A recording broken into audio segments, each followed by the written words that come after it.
अस्सलाम वालेकुम।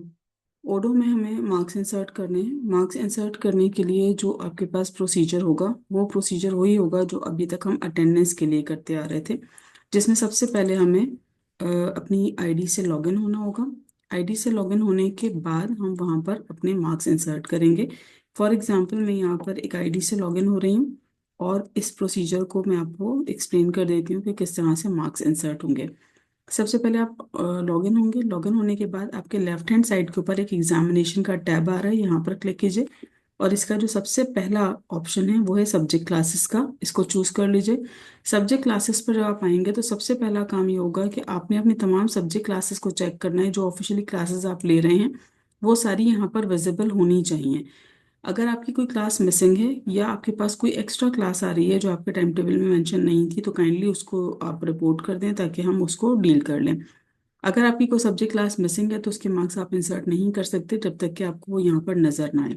आप फॉर एग्जांपल जो क्लासेस यहाँ पर असाइंड हैं हम उसमें मार्क्स इंसर्ट कर सकते हैं।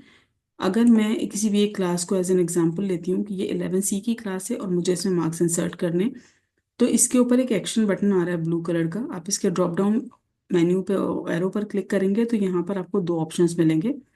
रिकमेंडेड ये है कि हम हमेशा अपडेट स्टूडेंट डेटा पहले करते हैं ताकि जो भी हमारा डेटा बाद में आया है क्लास में उस पर्टिकुलर सेक्शन में तो वो अपडेट हो जाए। उसके बाद हम दोबारा इसी एक्शन बटन पर क्लिक करेंगे और ओपन पर आएंगे। जब आप ओपन पर आएंगे तो सबसे पहली मर्तबा जब आप आ रहे हैं तो ये वाला एरिया जो आपका है ये बिल्कुल आपको ब्लैंक नजर आएगा और यहाँ मैसेज है no data available in table, क्योंकि अभी तक हमने यहाँ पर कोई मार्क्स इंसर्ट नहीं किए हैं। यहीं पर आपको ऊपर ये एक ऐड का बटन नजर आएगा, ऐड न्यू एग्जाम। हम यहाँ पर आएंगे, इस पर क्लिक करेंगे तो सबसे पहले आपसे एग्जाम की कैटेगरी पूछ रहा है। एग्जाम कैटेगरीज में आपके पास फर्स्ट टर्म की असेसमेंट्स हैं, फर्स्ट टर्म एग्जाम है, second term assessment, second term exam. अब फॉर एग्जांपल मुझे फर्स्ट टर्म की असेसमेंट्स इंसर्ट करनी है तो मैं फर्स्ट टर्म की असेसमेंट्स को सिलेक्ट कर रही हूँ यहाँ पर। और उसके बाद फर्स्ट टर्म में क्योंकि दो असेसमेंट्स हैं तो वो आपसे असेसमेंट की टाइप पूछेगा। अगर मुझे फर्स्ट असेसमेंट देनी है तो मैंने यहाँ पर फर्स्ट सेलेक्ट कर लिया, सेकंड देनी होगी तो सेकंड। तो जो भी असेसमेंट आपको देनी है आप वो सिलेक्ट कर लें और ऐड पर क्लिक कर दें। जब आप ऐड पर क्लिक करेंगे तो ये देखें यहाँ पर जो एरिया हमारा ब्लैंक था अब यहाँ पर हमारी फर्स्ट असेसमेंट का स्ट्रक्चर ऐड हो गया है। अब हमें इसमें मार्क्स इंसर्ट करने हैं। यहाँ पर हमारे पास दोबारा उसी तरह का एक ब्लू एक्शन बटन आ रहा है, इसके ड्रॉप डाउन एरो पर क्लिक करें। अगेन हमारे पास दो ऑप्शन हैं, एक है व्यू और दूसरा है सबमिट। सबमिट हम उस वक्त करते हैं जब हम मार्क्स इंसर्ट कर लें और इंसर्ट करने के बाद हम श्योर हैं कि हमें कोई एडिटिंग नहीं परफॉर्म करनी है तो हम वहाँ पर उसको सबमिट करेंगे ताकि वो क्लास टीचर को फॉरवर्ड हो जाएगा और पेरेंट को फॉरवर्ड हो जाएगा। लेकिन सबमिट करने के बाद आप मार्क्स को एडिट नहीं कर सकते हैं। तो इसलिए सबमिट करने से पहले केयरफुली हमें अपने मार्क्स को चेक करना है कि हमने सही मार्क्स इंसर्ट किए हैं या नहीं। तो पहला हमारा ऑप्शन होगा व्यू का, हम व्यू पर क्लिक करेंगे।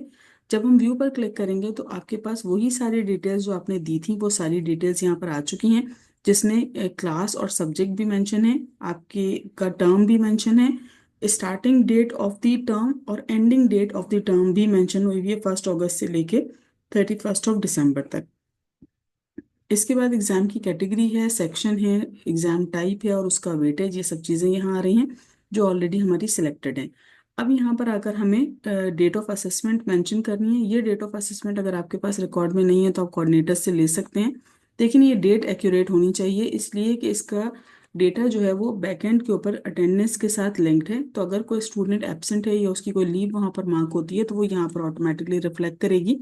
तो इसलिए हमें यहाँ पर डेट केयरफुली मेंशन करनी है। फॉर एग्जांपल मेरे पास अभी एग्जैक्ट डेट नहीं है, मैं 18 सितंबर सेलेक्ट कर रही हूँ कि मेरी फर्स्ट असेसमेंट फॉर एग्जांपल 18 सितंबर को हुई थी। तो हमने यहाँ पर डेट को सिलेक्ट कर लिया। अब क्योंकि हम रिपोर्ट कार्ड में मार्क्स डालते हैं आउट ऑफ 100, क्योंकि परसेंटेज के अकॉर्डिंग हम चलते हैं तो यहाँ टोटल मार्क्स हमें 100 ही देने हैं। यहाँ पर एक पर्पल कलर का आपके पास बटन आ रहा होगा राइट हैंड साइड पर, सेव मार्किंग। अगर आप इसके ड्रॉप डाउन साइड पर मैं आती हूँ तो यहाँ देखिए ये सारे कॉलम्स आपके अभी फिलहाल ब्लैंक आ रहे हैं।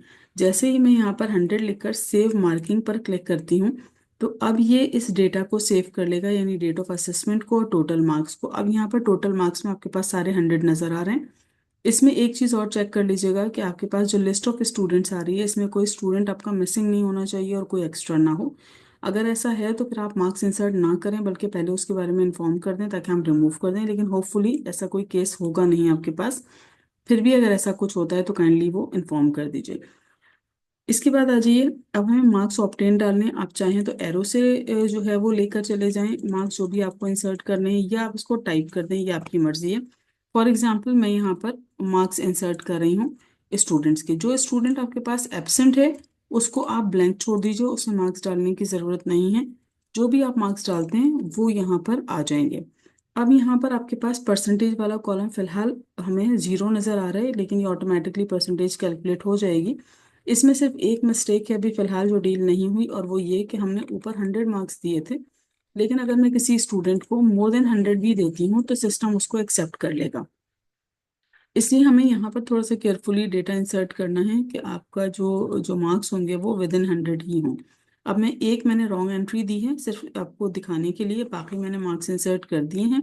अब मैं दोबारा जो सेव मार्किंग पहली मरतबा हमने किया था, सेव मार्किंग जब हमने डेट और मार्क्स दिए थे, तो पहली मरतबा सेव मार्किंग जब दिया था उसके बाद मैंने कुछ स्टूडेंट्स के मार्क्स इंसर्ट किए हैं, कुछ मैंने ब्लैंक छोड़ दिए हैं, एक मैंने रॉन्ग एंट्री भी दी है। अब मैं सेव मार्किंग पर क्लिक कर रही हूँ। सेव मार्किंग पर जब हम क्लिक करते हैं तो यहाँ पर परसेंटेज में ऑटोमेटिकली आपके पास परसेंटेज आ जाती है, और यहाँ देखें जो मैंने रॉन्ग एंट्री दी थी वो अभी उसकी परसेंटेज उसने कैलकुलेट करके दे दी विदाउट एनी एरर।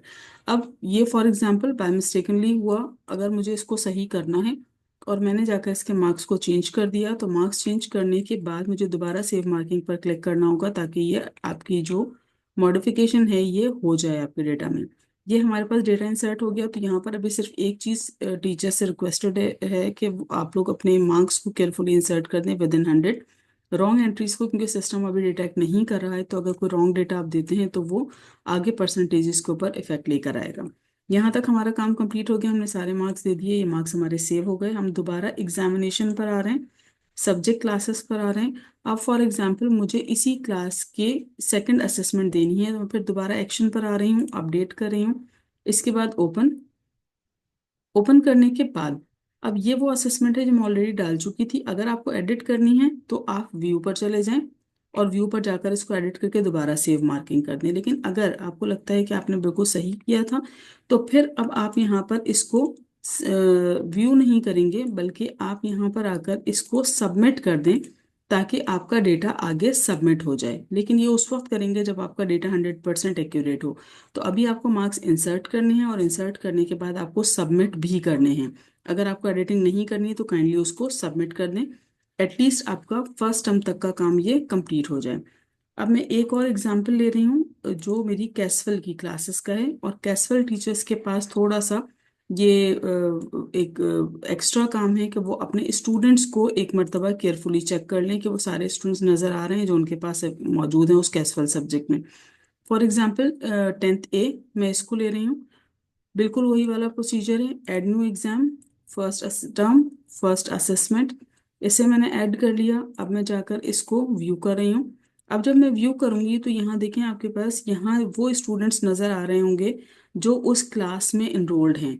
तो ये चेक कर लीजिएगा, इसमें में भी कोई प्रॉब्लम हो सकती है। अगर इसमें आपके वो स्टूडेंट्स नज़र नहीं आ रहे जो आपकी क्लास में हैं, या अगर आपके पास कोई स्टूडेंट जो है वो एक्स्ट्रा आ रहा है, तो काइंडली वो इन्फॉर्म कर दीजिए ताकि हम उसको डील कर लें। बाकी सारा प्रोसीजर बिल्कुल वही है।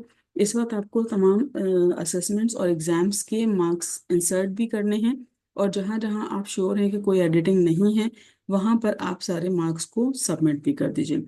अगर इसमें कोई प्रॉब्लम आती है तो काइंडली इन्फॉर्म कर दें, खासतौर पे अगर आपकी कोई एंट्री मौजूद नहीं है किसी भी सब्जेक्ट क्लास की, या किसी स्टूडेंट से रिलेटेड कोई इन्फॉर्मेशन ऐसी है जो मिसिंग है, तो काइंडली वो इन्फॉर्म कर दीजिए। Thank you so much.